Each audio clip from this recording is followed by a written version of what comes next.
참 좋으신 주님의 사랑과 주님이 주시는 평안이 오늘 오후 찬양 예배를 함께 드리는 복길교회의 모든 교우님 가운데 함께 하시기를 간절히 소원합니다. 출애굽기 3장에서 모세에게 자신을 계시하신 하나님은 이스라엘 자손을 애굽에서 이끌어내어서 이방인들이 차지하고 있던 땅으로 인도하시겠다고 약속하십니다.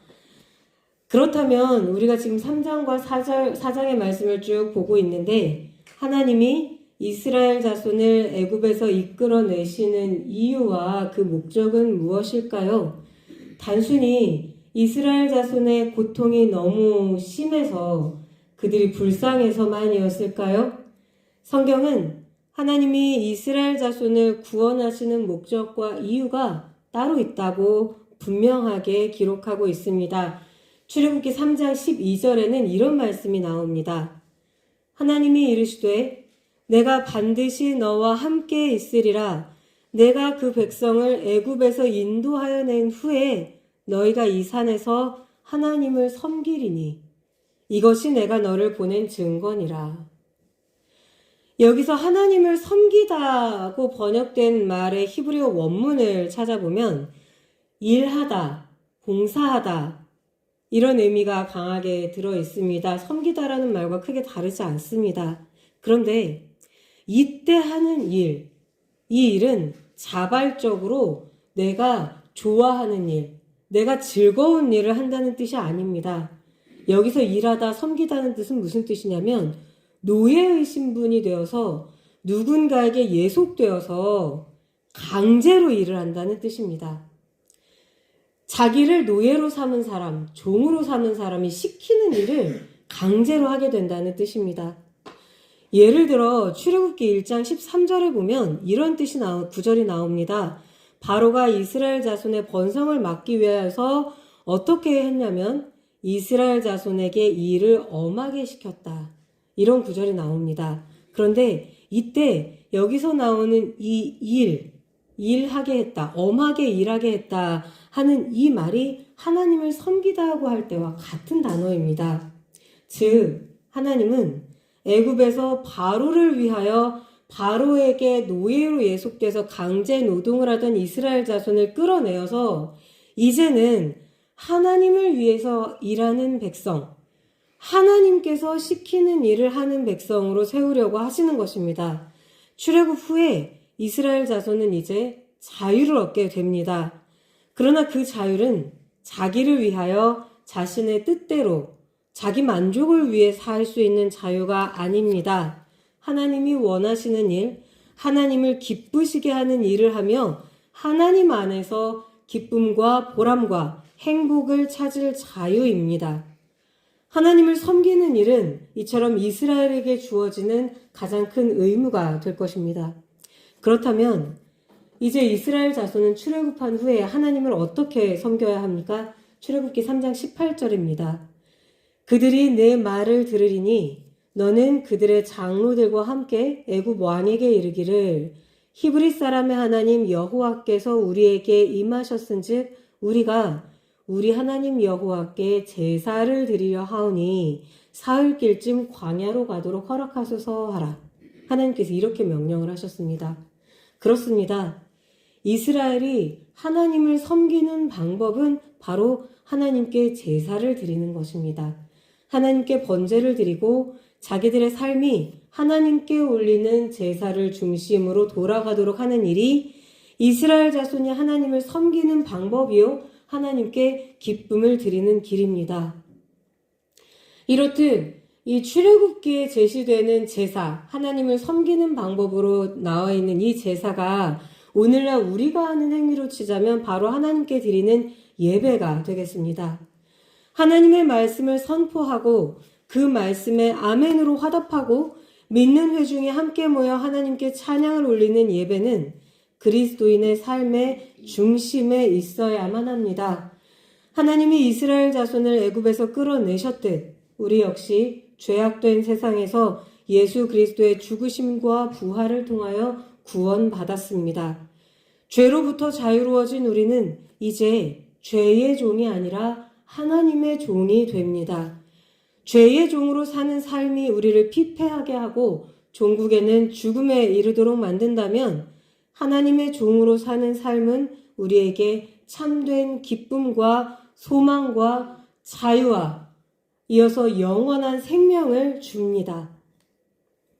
하나님은 바로가 말씀에 순종하지 않을 것이 뻔하고 하나님께서 심판을 거듭 내리기 전까지는 절대 이스라엘 자손을 내보내지 않을 것이다 하고 말씀하십니다. 결국 애굽이 하나님의 손 안에서 완전히 패배하게 될 텐데 그렇게 해서 이스라엘 자손이 드디어 애굽을 나갈 수 있게 되는 날 이스라엘 자손의 여인들로 하여금 애굽 여인들에게 은, 금, 패물과 의복까지 요구하여서 받아 나가라고 하십니다. 출애굽기 3장 22절에 보면 너는 애굽 사람들의 물품을 취하리라고 하나님이 말씀하시는 구절이 나옵니다. 여기서 취한다는 말의 히브리어 뜻은 움켜쥐어 빼앗다, 노략하다, 탈취하다입니다. 어떤 장면이냐면 전쟁터에서 승리한 나라의 군인들이 패배한 나라를 마구 약탈하는 장면을 묘사하는 단어입니다. 출애굽기는 앞으로 일어날 일이 하나님이 이스라엘을 대신하여 애굽과 싸우시는 전쟁이고 당연히 바로는 이 전쟁에서 완패하리라 말씀하고 계시는 것입니다. 그래서 이스라엘 자손은 그동안 자신들을 학대했던 애굽에서 전리품을 챙겨서 떠나게 될 것입니다. 왜 떠납니까? 하나님께 봉사하는 삶, 예배 공동체의 삶을 살기 위하여 떠납니다. 어디로 갑니까? 하나님께서 가라고 말씀하시는 땅으로 가는 것입니다. 하나님께서 여기까지 말씀을 하셨을 때 이쯤에서 모세가 예 하나님 제가 하나님의 말씀대로 이제 애굽으로 가겠습니다 하고 길을 떠났으면 정말 좋겠는데 그는 다시 한번 걱정에 사로잡힙니다. 모세의 첫 번째 걱정은 이스라엘 자손에게 가서 내가 당신을 누구라고 소개해야 합니까? 라는 것이었지요. 저는 당신을 모릅니다. 라는 말이었습니다. 이제 모세는 이렇게 걱정과 두려움을 토로합니다. 출애굽기 4장 1절의 말씀입니다. 모세가 대답하여 이르되 그러나 그들이 나를 믿지 아니하며 내 말을 듣지 아니하고 이르기를 여호와께서 내게 나타나지 아니하셨다 하리이다. 이스라엘 자손이 모세가 가서 하나님의 말씀을 전하면 그 말을 믿지 않고 네가 언제 하나님을 만났다고 우리에게 거짓말을 하느냐 이렇게 모세에게 말할 것이다는 말입니다. 이 모세의 말에 나오는 믿다라고 하는 말의 히브리어는 아만입니다. 이 아만이라는 단어는 아멘이라는 단어의 어원입니다. 이 아멘이라고 하는 단어는 우리가 너무 잘 알고 있듯이 하나님의 말씀에 대해서 아멘, 주여 그렇게 되기를 간절히 원합니다. 저희가 그렇게 행하겠습니다. 이렇게 화답하는 말인데 이 모세의 말은 무슨 뜻이냐면 결국 이런 뜻입니다. 이스라엘 자손이 모세가 전하는 말씀에 아멘 하지 않을 것입니다. 이렇게 하나님께 항변하는 것입니다. 또 내 말을 듣지 아니하고 라고 하는 부분에서 듣다는 말은 바로 우리가 익히 알고 있는 쉐마 이스라엘 할 때의 그 단어입니다. 모세는 지금 이스라엘 자손이 자신의 말을 믿지도 않고 듣고 행하지도 않으리라고 걱정하고 있습니다. 그런데 이 말에는 모세가 안고 있는 굉장히 치명적인 오류가 하나 있습니다. 하나님을 믿고 하나님의 말씀을 청종하는 것, 이것은 바로 하나님이 그의 백성에게 요구하시는 신앙의 가장 기본이요 핵심입니다. 하지만 모세는 지금 본인이야말로 이렇게 하나님의 말씀을 믿지도 못하고 그분의 말씀을 새겨 듣고 실행하지도 못하고 있습니다. 남들 걱정할 때가 아닙니다. 모세 자신이 하나님의 말씀을 믿지 않고 듣지 않고 있는 것입니다. 지금 하나님을 직접 만난 자신도 하지 못하는 일이니 이제까지 학대받으며 살았던 이 이스라엘 자손이 하나님의 말씀을 믿거나 단박에 듣지 못하는 것은 어쩌면 당연한 일인지도 모릅니다. 그러니 모세가 하나님의 말씀을 먼저 믿고 또 먼저 듣고 행하는 이 일이 우선되어야 모세는 그의 사명을 완수할 수 있게 됩니다. 하나님은 이토록 주저하는 모세에게 3가지 표징을 보여주십니다. 오늘은 첫 번째 표징만 살펴보도록 하겠습니다. 출애굽기 4장 2절입니다. 여호와께서 그에게 이르시되 내 손에 있는 것이 무엇이냐? 그가 이르되 지팡이니이다. 모세가 손에 들고 있었던 것은 목동이 양을 몰 때 쓰는 지팡이였습니다. 하나님은 모세에게 이 지팡이를 땅에 던지라고 명령하십니다. 모세가 그대로 행하자 이 지팡이가 느닷없이 뱀으로 변합니다. 모세는 흠칫 놀라며 그것을 피해 한 걸음 물러섭니다. 도망칠 준비를 하는 것이지요. 그러나 하나님은 모세에게 그 뱀의 꼬리를 잡으라고 하십니다. 우리 교우님들 혹시 이제 저희도 우리 마을에 들어와 살면서 가끔 비가 많이 오는 날 이런 때 그 차를 몰고 나가다 보면 1m가 훌쩍 뛰어넘는 뱀이 길을 가로질러서 가는 장면을 보기도 하는데 밭이나 논에서 일하시면서 뱀 많이 보셨죠? 혹시 뱀을 잡아야 되는 일이 생기신 적이 있으십니까? 그때 뱀의 머리를 잡으십니까? 꼬리를 잡으십니까? 네, 머리 잡으시죠. 머리 잡아서 눌러서 이렇게 잡으시죠. 저도 그렇게 알고 있습니다. 이게 상식적으로 뱀의 꼬리를 잡으면 특히나 뱀을 다룰 줄 모르는 사람이 뱀의 꼬리를 잡았다가는 되레 뱀에게 물려서 큰일 나기 십상입니다. 그런데 하나님은 지금 모세에게 그 뱀의 꼬리를 잡으라고 하시는 겁니다. 그리고 모세가 이에 순종해서 그 두려움에 떨면서 잡았을 텐데 순종하자 뱀은 모세의 손에서 다시 지팡이로 변합니다. 출애굽기 4장 4절은 지팡이가 변해서 된 뱀이 모세의 손에서 지팡이가 되었다고 명시합니다. 하나님이 모세에게 보여주시는 첫 번째 표징이 왜 뱀이었을까? 우리가 한번 곰곰이 생각해 볼 필요가 있습니다.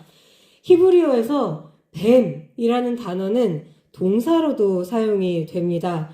이 뱀이라는 단어가 동사로 사용되면 어떤 뜻이냐면 마술적인 주문을 속삭이다. 쉬쉬쉬쉬 하면서 마술적인 주문을 속삭이다 혹은 예지하다 라는 뜻으로 됩니다. 구약 성경의 다른 구절에서 보면 요술하다, 점치다, 사술을 행하다 이런 뜻으로 번역이 되었습니다. 뱀은 사막에 사는 사람들에게는 두려움의 대상입니다. 굉장히 위험한 맹독성의 뱀들이 사막에 많기 때문이었죠.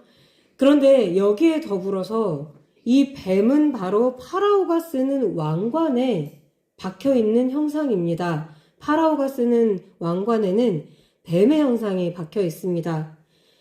이 파라오의 왕관에 박혀있는 뱀은 이집트의 수호 여신이라고 알려져 있는 와젯을 상징한다고 합니다. 애굽인들은 와젯이 우라에우스라는 이름을 가진 뱀의 형상으로 나타나는데 적들을 이 뱀의 눈에서 나오는 불로 태워서 섬멸한다고 믿었습니다. 이 뱀을 바로의 왕관에 달아놓는 이유는 바로가 이 와젯이라는 여신의 수호를 받고 있기 때문에 아무도 그의 권위에 맞설 수 없다는 그들의 신념을 보여주기 위함입니다. 또 이렇게 뱀을 신성시하는 나라였기 때문에 애굽에는 뱀을 이용한 주술이 굉장히 발달되어 있기도 하였습니다. 이렇게 강력한 애굽 왕권과 주술의 상징이었던 뱀이 모세의 손에서 그저 한간 나무 지팡이로 다시 변해버렸습니다. 모세의 손을 통하여 역사하시는 하나님의 능력이 와젯과는 비교도 할 수 없을 만큼 크심을 보여주는 대목이죠. 하나님은 모세에게 뱀의 꼬리부터 잡도록 하심으로써 애굽의 신들과 바로에 대한 두려움에 정면으로 맞서도록 도와주고 계십니다. 이처럼 모세의 주저음과 두려움은 사실 하나님이 주시는 사명 앞에 모든 사람이 가질 수밖에 없는 것입니다. 그러나 이 두려움은 피한다고 피할 수 있지 않습니다. 오히려 하나님께 대한 믿음 안에서 정면으로 바라보고 이것을 정면으로 돌파할 수 있을 때 이길 수 있습니다. 하나님은 모세를 도우셨던 것처럼 이 시간 우리를 돕기 원하고 계십니다. 그러므로 우리는 하나님의 말씀에 아멘으로 화답하고 하나님의 말씀을 귀로 듣고 삶으로 실천하는 일을 계속하겠다고 지속적으로 고백하고 결단해야만 합니다. 이를 통하여 믿음의 길을 막는 두려움을 하나님 안에서 직시하고 정면으로 돌파하는 용기를 가지실 수 있게 되기를 간절히 소원합니다. 이를 통하여 하나님 앞에서 누리는 참된 자유를 온전히 누리며 살아갈 수 있는 우리 모두가 되기를 이 시간 간절히 소원합니다. 기도드리겠습니다.